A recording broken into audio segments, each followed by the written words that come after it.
Welcome back to the Taproom exclusive here at BottleHouse Brewery in Cleveland Heights. We are now talking about sours. I'm new to sours too. I've had a couple I really enjoyed, a couple I didn't. I'm not the kind of person who, if I only drink, I don't only drink anything. I'll always try something, and even if I don't like a specific beer, I don't hold that against the style. I feel with sours there seems to be this. If it's not made to a certain standard, everybody just kind of pushes it away. What was it about sours, that's kind of made it become popular here all of a sudden, and that made you guys want to kind of focus on doing a few of those here? First and foremost, it's a style that we both really enjoy drinking.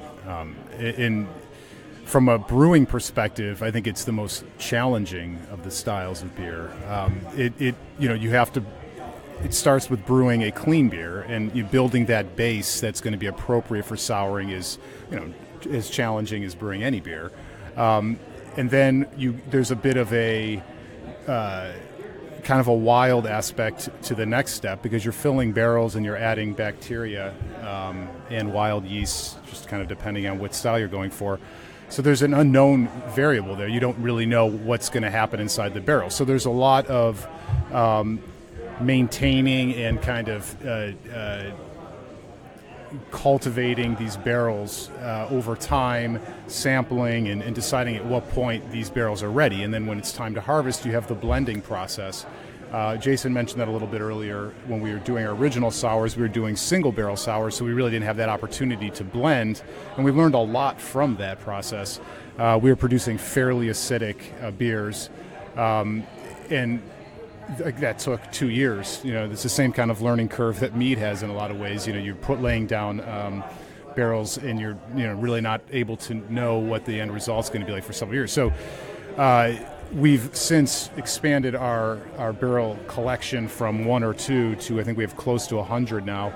And when it comes time to harvesting these barrels, we're now able to go through and select from the barrels that we have ready and say what's going to blend best. So there's a lot of creativity and work that goes in each step.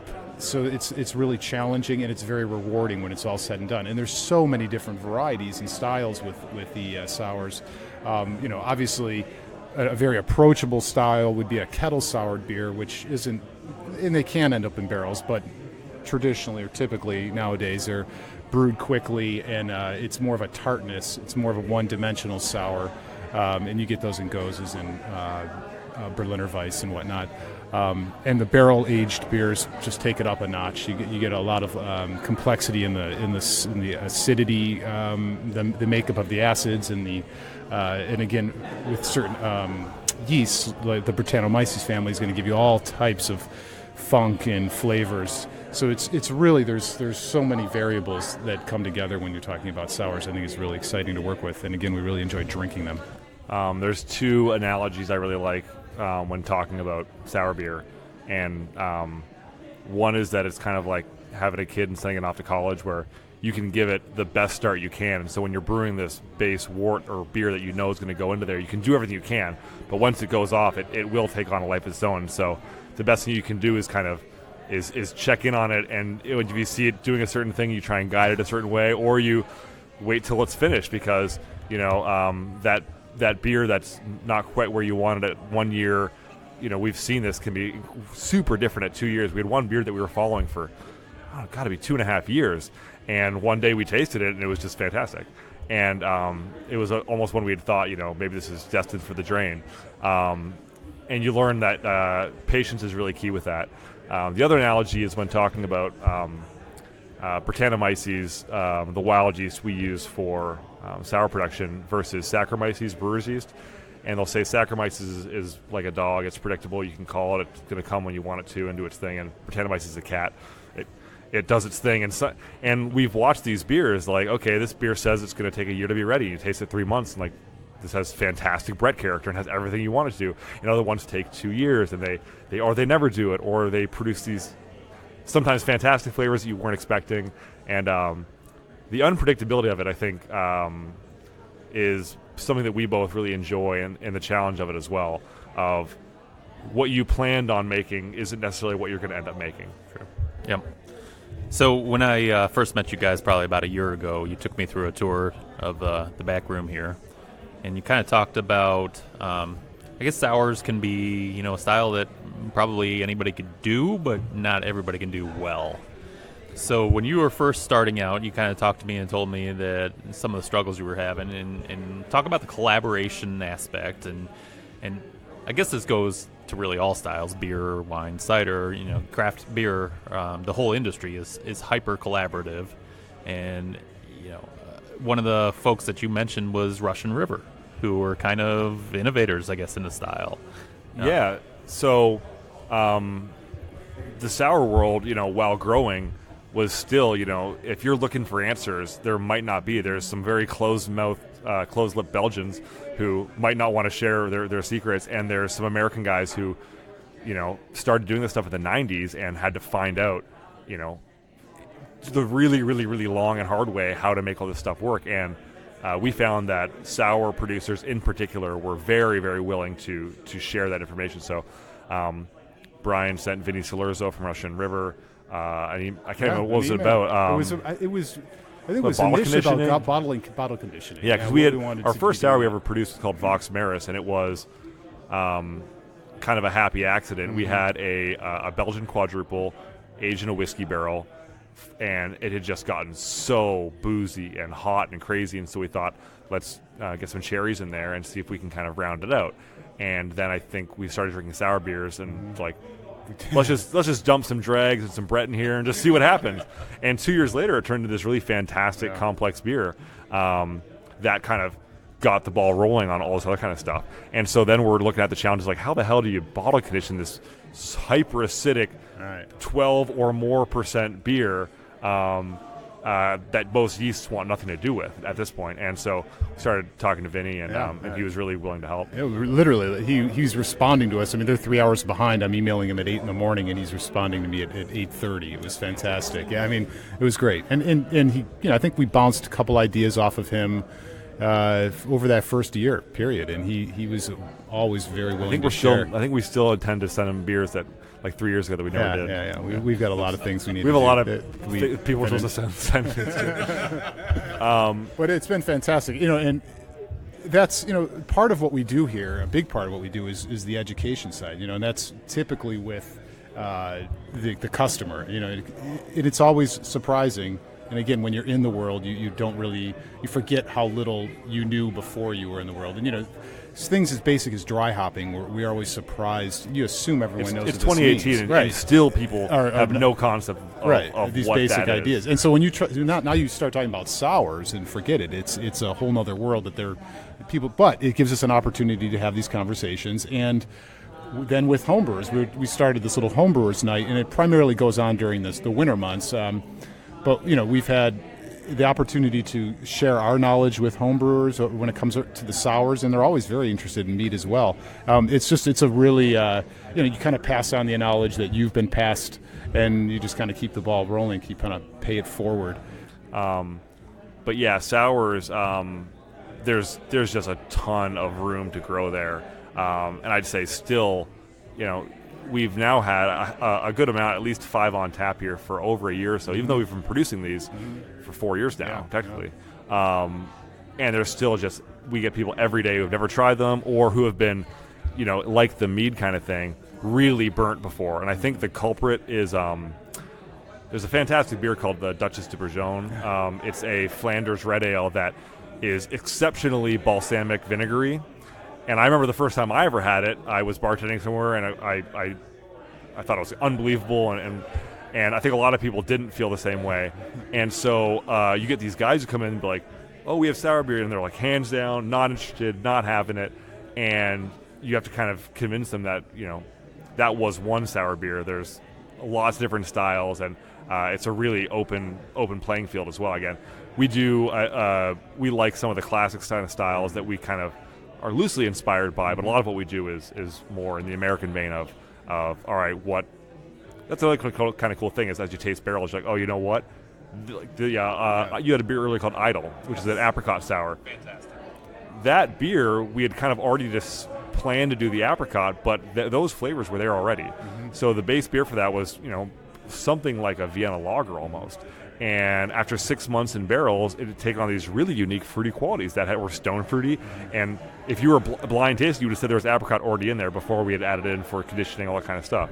And so you kind of let the beer guide you, and you also you can look at it like you're tasting something and say, oh, you're making a whatever in the kitchen, and you say, okay, you know what, this would be great with this, and you kind of just play around with it that way.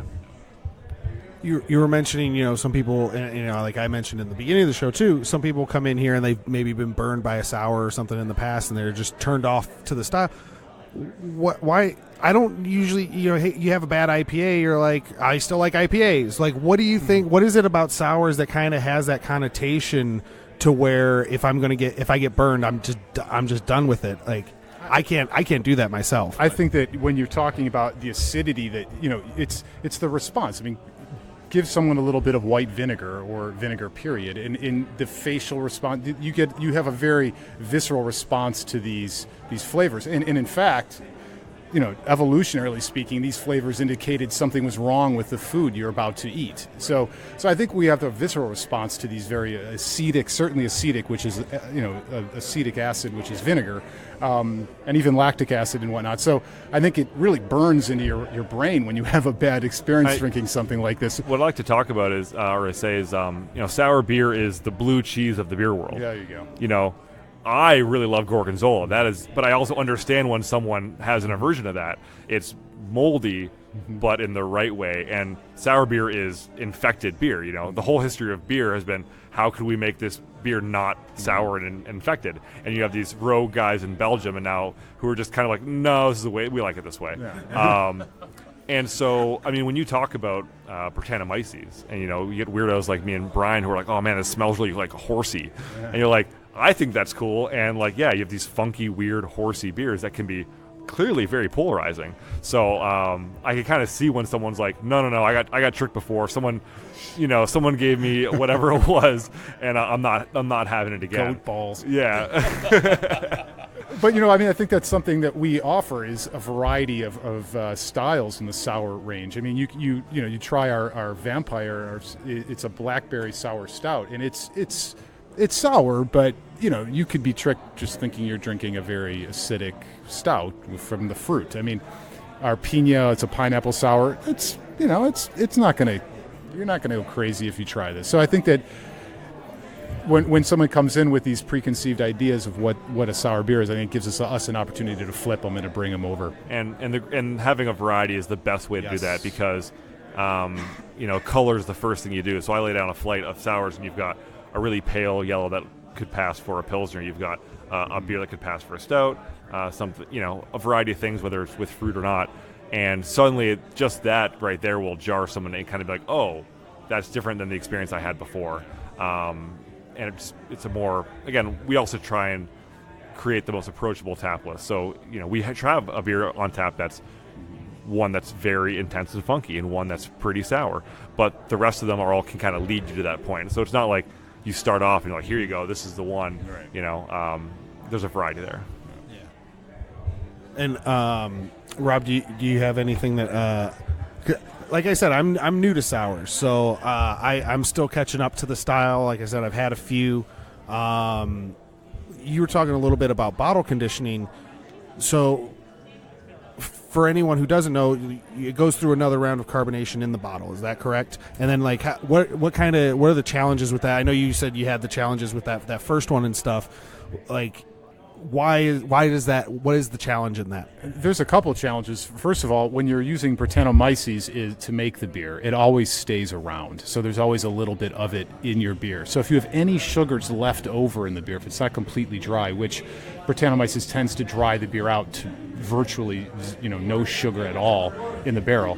But if you bottle these beers with residual sugars left, and then you age them in your cellar, you have a bottle bomb. It overcarbonates, and when you open these things, they explode. So there's challenges on both sides. If you can overcarbonate, and it can certainly, but the acidity prevents traditional yeast, Saccharomyces yeast, from.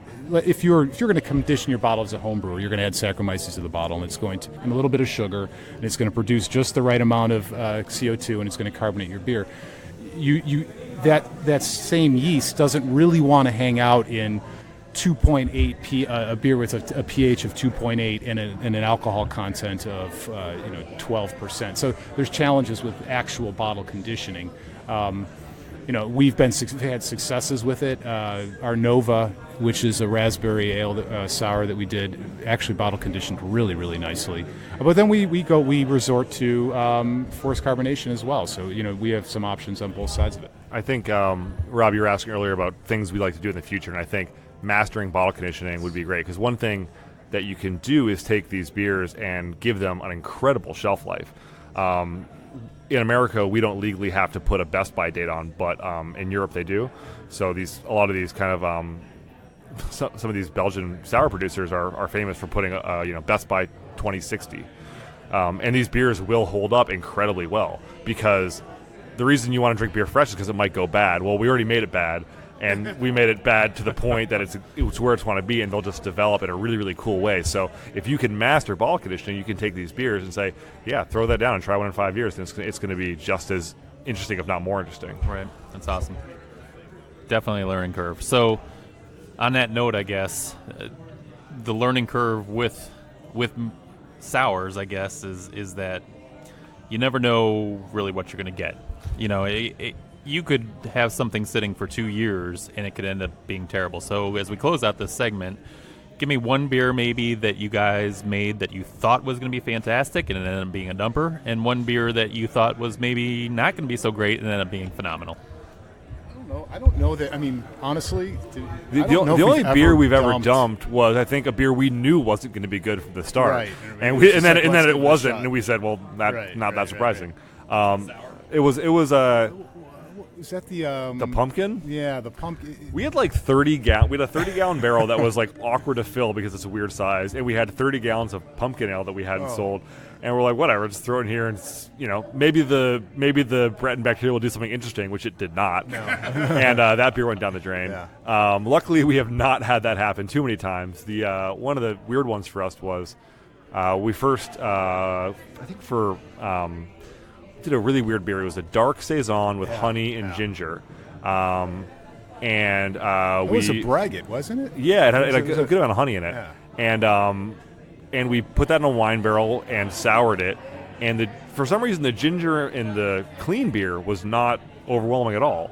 But once the Brett took away all the malt sugars, it became really to the forefront, and it was just not great. And we'd check it every 3 or 4 months and keep saying like one day. And then one day it was great. Fantastic. It was really, really interesting, cool, well-balanced beer. So that beer actually became the start of a kind of a cool collaboration we're doing with Noble Beast. So we wanted to do a barrel swap. And so we emptied the beer from this barrel that over time produced this very unique beer, and gave him the barrel. He filled it with his beer. And I think the idea is that we'll pass the barrel back and forth. We actually reserved one keg of that beer. Maybe we'll blend ours with his and create something kind of fun.